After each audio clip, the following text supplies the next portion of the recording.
आज हम एक बहुत ही दिलचस्प राजनैतिक केस स्टडी देखने वाले हैं। ये कहानी है डिब्रूगढ़ की। हमारे पास एक गोपनीय रणनीति रिपोर्ट है जो हमें ये समझने में मदद करेगी कि असम के इस महत्वपूर्ण क्षेत्र में एक पार्टी को इतनी बड़ी हार का सामना क्यों करना पड़ा, और इससे भी जरूरी बात कि अब वापसी के लिए उनका ब्लूप्रिंट क्या कहता है। तो चलिए इस राजनीतिक विश्लेषण की गहराई में उतरते हैं। किसी भी राजनीति को समझने के लिए सबसे पहले उसकी जमीन को समझना जरूरी है। डिब्रूगढ़ ऊपरी असम का एक ऐसा निर्वाचन क्षेत्र जो सिर्फ एक चुनावी मैदान नहीं है। ये चाय के बागानों की महक, तेल के कुओं की धमक और सियासत की गूंज का संगम है।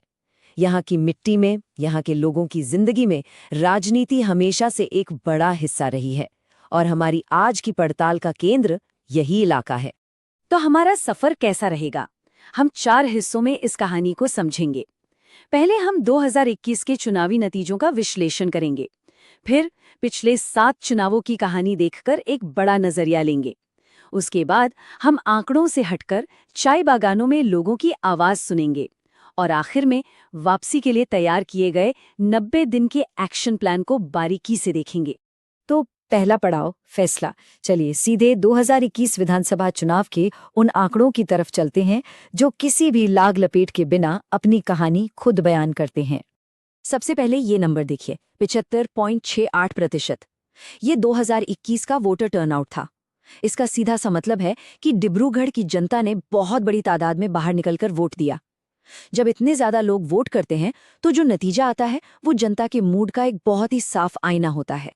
अब देखिए वोटों का बंटवारा। जीतने वाली पार्टी बीजेपी को मिले 60% से ज्यादा वोट, और वहीं दूसरी तरफ कांग्रेस को मिले सिर्फ 27%। ये कोई कांटे की टक्कर नहीं थी। ये दिखाता है कि जनता का समर्थन एक तरफा था। ये एक बहुत बड़ा अंतर है। और अगर हम इस अंतर को वोटों की गिनती में देखें तो ये आंकड़ा है 38,005। 38,000 से ज्यादा वोट। ये सिर्फ एक नंबर नहीं है, ये उस चुनौती का पैमाना है जिसका सामना हारी हुई पार्टी को करना है। ये दिखाता है कि वापसी की राह कितनी मुश्किल होने वाली है। तो संक्षेप में ये थी 2021 के नतीजों की पूरी तस्वीर।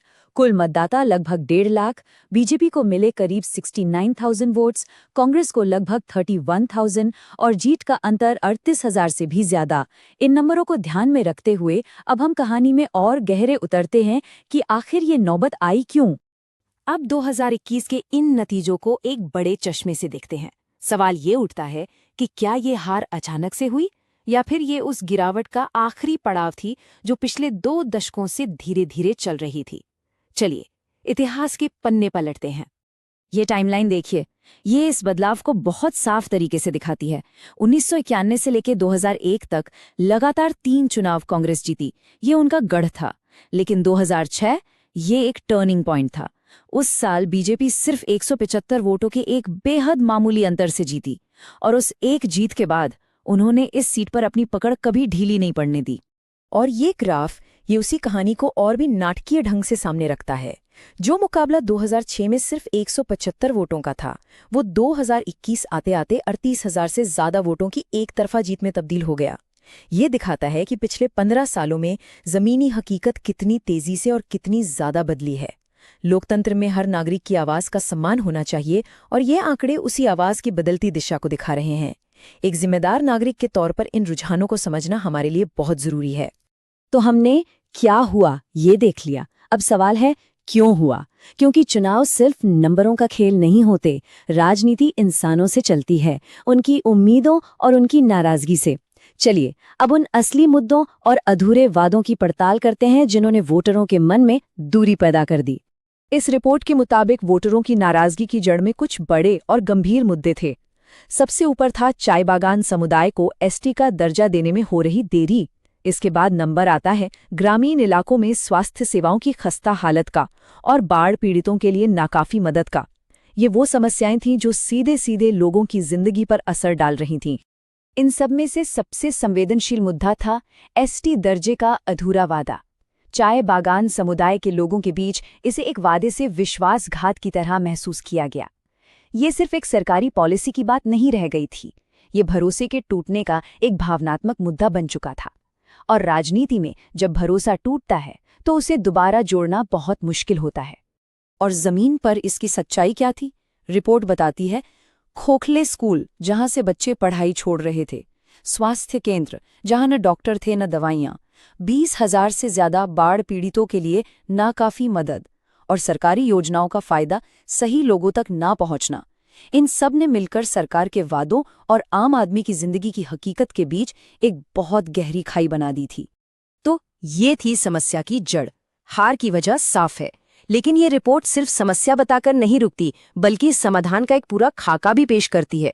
चलिए अब देखते हैं कि भरोसे को फिर से बनाने और वोटरों को वापस जीतने के लिए ये 90 दिन का एक्शन प्लान क्या कहता है। ये 90 दिन का पूरा ब्लूप्रिंट 4 हिस्सों में बटा है। पहला चरण D90 से D60 मतलब तैयारी का। इसमें जमीनी हकीकत का पता लगाना और डेटा इकट्ठा करना शामिल है। दूसरा चरण D59 से D30 जिसमें कैंपेन की शुरुआत होगी। तीसरा चरण D29 से D7 जिसमें अभियान को जोर शोर से आगे बढ़ाया जाएगा। और आखिरी चरण D6 से D0 जिसका एक ही मकसद है, ज्यादा से ज्यादा अपने वोटरों को बूथ तक लाना। ये एक बहुत ही आधुनिक, पेशेवर और डेटा पर आधारित चुनावी रणनीति की मिसाल है। और हाँ, आज के दौर में जमीन की लड़ाई बिना डिजिटल वॉर रूम के अधूरी है। इस प्लान में हर मुद्दे के लिए अलग अलग व्हाट्सएप ग्रुप्स बनाने की बात है, स्थानीय लोगों से जुड़ने के लिए इंस्टाग्राम रील्स का इस्तेमाल और खासकर ग्रामीण इलाकों तक पहुंचने के लिए कम डेटा में चलने वाले मीम्स का जिक्र है। यहाँ तक कि अफवाहों से लड़ने के लिए एक डिजिटल दरबार टीम का भी प्रस्ताव है। ये सब दिखाता है कि आज की राजनीति में तकनीक कितनी अहम हो चुकी है, और ये भी जरूरी है कि लोगों के डेटा का इस्तेमाल उनकी सहमति और निजता के अधिकार का सम्मान करते हुए किया जाए, जैसा कि भारत का DPDP कानून कहता है। तो आखिर में ये पूरी केस स्टडी हमें एक बड़े सवाल पर लाकर छोड़ देती है। एक ऐसे दौर में जब राजनीतिक वफादारी की जड़ें काफी गहरी होती हैं, क्या सिर्फ 90 दिनों की एक डेटा ड्रिवन स्ट्रैटेजी वाकई चुनाव का पासा पलट सकती है? ये सवाल सिर्फ डिब्रूगढ़ का नहीं है, बल्कि आज की पूरी राजनीति का है। ये हमें सोचने पर मजबूर करता है कि क्या एक अच्छी रणनीति सालों से चली आ रही परंपरा पर भारी पड़ सकती है? इसका जवाब तो वक्त ही देगा। अगर आप एक जनकेंद्रित नेता बनना चाहते हैं और अपने निर्वाचन क्षेत्र का उत्थान करना चाहते हैं, तो blueprintstrategies.ai से mgr@blueprintstrategies.ai पर संपर्क करें या 08042041602 पर कॉल करें। राजनीति से परे एक उद्देश्य।